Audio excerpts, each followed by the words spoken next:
Hello friends, welcome to our YouTube channel target the exam. आज है 3 अक्टूबर। आइए देखते हैं आज का करेंट अफेयर्स। उससे पहले जो हमारे चैनल पर नए हैं और जिन्होंने अभी तक हमारे चैनल को सब्सक्राइब नहीं किया है वो चैनल को सब्सक्राइब कर लें। देखते हैं आज का पहला क्वेश्चन। हाल ही में कौन ऑटोमोटिव स्किल डेवलपमेंट काउंसिल के अध्यक्ष नियुक्त हुए हैं? ऑटोमोटिव स्किल डेवलपमेंट काउंसिल के अध्यक्ष यह नियुक्त हुए हैं Vinod Agarwal. Automotive skill development council ने ऑटोमोबाइल उद्योग के दिग्गज विनोद अग्रवाल को अपना अध्यक्ष नियुक्त किया है।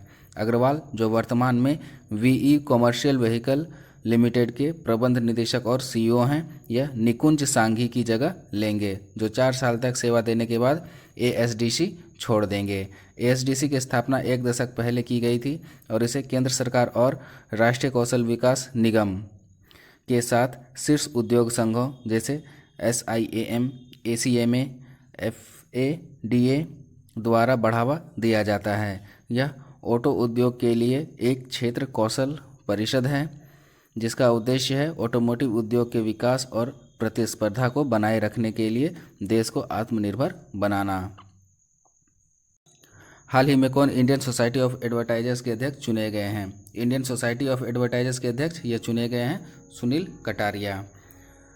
इंडियन सोसाइटी ऑफ एडवर्टाइजर्स की नवनिर्वाचित कार्यकारी परिषद ने सुनील कटारिया को अपना अध्यक्ष चुना है। सुनील कटारिया, जो कि भारत और SAARC Godrej consumer products limited के मुख्य कार्यकारी अधिकारी हैं, इन्हें ISA के अध्यक्ष के रूप में चुना गया है।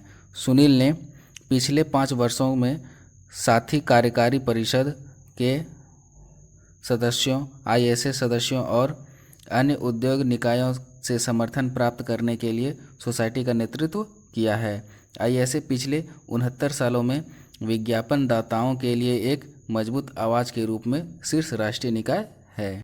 आते हैं अगले क्वेश्चन पर। नेशनल सिक्योरिटीज़ डिपॉजिटरी लिमिटेड के हाल ही में कौन MD और CEO नियुक्त हुए हैं? नेशनल सिक्योरिटीज़ डिपॉजिटरी लिमिटेड के हाल ही में MD और CEO यह नियुक्त हुए हैं पद्मजा चंद्रू।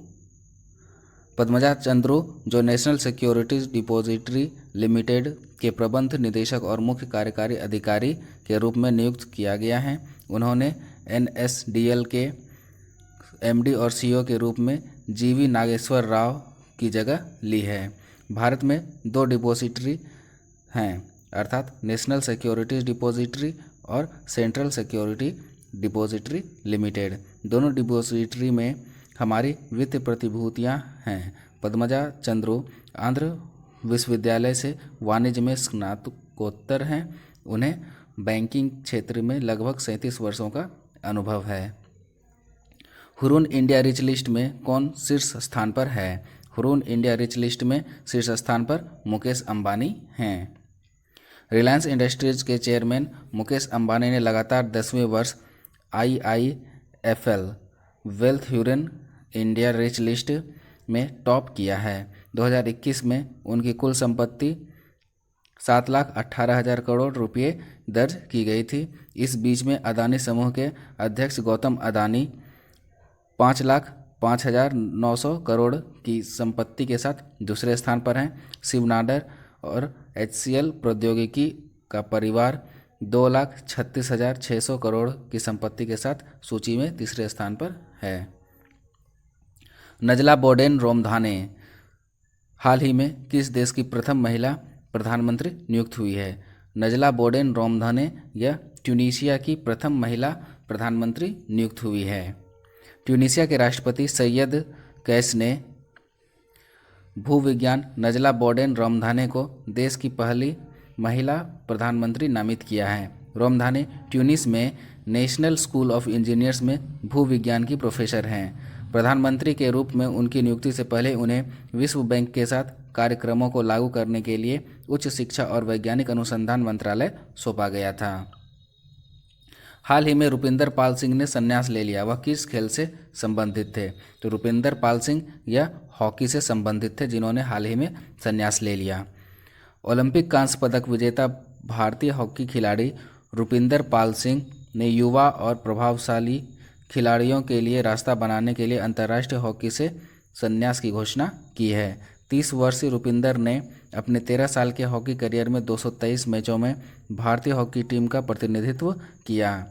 रुपिंदर जुलाई अगस्त 2021 में आयोजित 2020 ग्रीष्मकालीन टोक्यो ओलंपिक में कांस्य पदक जीतने वाली भारतीय हॉकी टीम का हिस्सा थे। भारतीय महिला क्रिकेट टीम ने गुलाबी गेंद से पहला टेस्ट किस टीम के खिलाफ खेला है? तो भारतीय महिला क्रिकेट टीम ने पहला गुलाबी गेंद वाला टेस्ट यह ऑस्ट्रेलिया के खिलाफ खेला है। 30 सितंबर को ऑस्ट्रेलिया के क्वींसलैंड में करारा ओवल में भारत और ऑस्ट्रेलियाई टीम के बीच पहला गुलाबी गेंद वाला दिन और रात का टेस्ट मैच शुरू हुआ।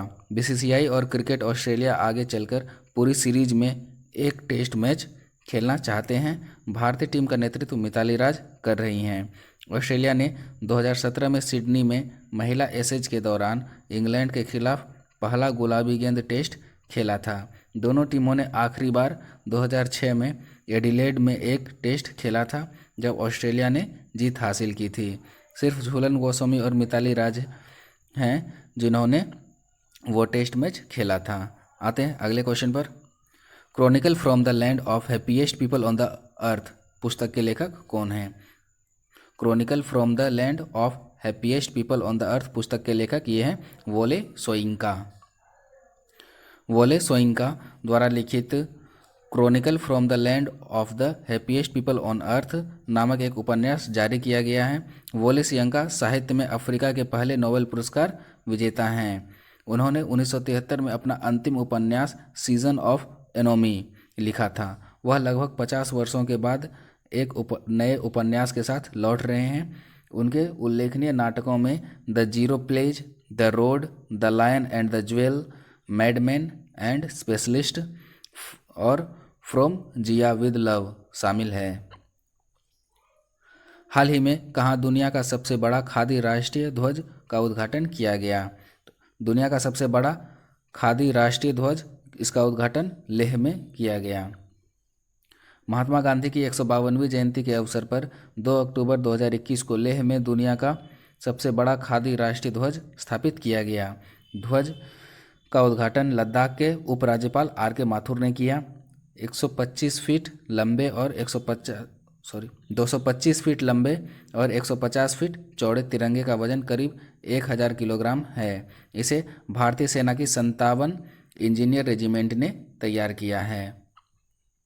अंतर्राष्ट्रीय अहिंसा दिवस कब मनाया जाता है? तो अंतर्राष्ट्रीय अहिंसा दिवस यह महात्मा गांधी के जन्म दिवस 2 अक्टूबर को प्रतिवर्ष मनाया जाता है। अंतर्राष्ट्रीय अहिंसा दिवस महात्मा गांधी के जन्म दिन के अवसर पर मनाया जाता है और इसकी घोषणा संयुक्त राष्ट्र महासभा के द्वारा 15 जून 2007 को की गई थी। और महात्मा गांधी का जन्म यह 2 अक्टूबर 1869 में पोरबंदर गुजरात में हुआ था। आशा करता हूँ कि आप लोगों को यह वीडियो पसंद आया होगा, तो चैनल को सब्सक्राइब करें और वीडियो को शेयर करें। धन्यवाद।